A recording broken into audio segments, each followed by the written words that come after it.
private display, open concept? What are you doing? Do we close it up? Do we make it like seem a little bit more, like tell me what you think about open versus closed displays. You're in the realm of the bane of my existence right now. I mean, one of our other portfolio brands, the toy company, we're battling with that right now to understand their trade show strategy. Being when we're at a show, there's stuff you want to show the world, and there's stuff that you kind of want to keep, secret because it's coming out next year. There's some prototypes on display. There's some decisions that are being made. So the issue is, you want to be open concept in whatever early stages of your career or your brand, because you want, to invite folks in. You want to be, visible, and you want folks to come by and say, hey, start conversations, right?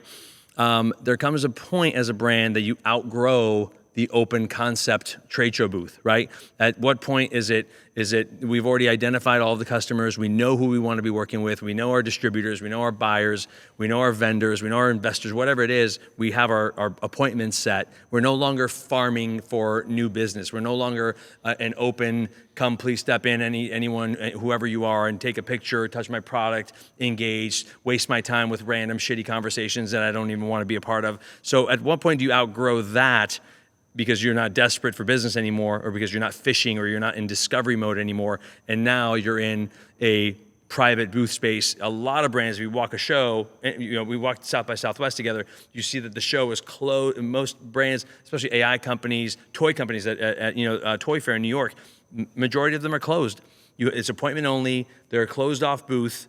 They've got someone guarding the booth in the front. You walk up, there's a reception desk. They'll phone in the person that you're supposed to be meeting with. The person will come and grab your hand and walk with you through the show, and you'll get full on, a salesperson dedicated to you that's going to show you brand by brand, piece by piece of the show, because you're not allowed to free roam. They don't want bozos in there walking around the show and just, doing, taking pictures or doing whatever they're going to do and leaking any kind of information about their products and services. So when do you graduate? That's the brand's decision. At some point, you're going to have to ask yourself, do you have every appointment possible at this show booked? Is everybody that's worth seeing at this show, at this event, already know you're here and they're going to come to you? And if so, close the doors. That's when it's time to go private. When the customers are depending on your products and services, when they have to have that product and service in their store because it generates them revenue, then it's time to go close concept and be more private. And, there's a whole allure to being private as well. And there's a little bit of in between. We can do in between stuff, right? Where, you have a peekaboo, so, you can kind of build that curiosity of, oh, there's some peekaboo stuff. Oh, look how many people are in there. I got to get in there, right? And without being super inviting and letting folks just come in and just kind of have a field day with your stuff.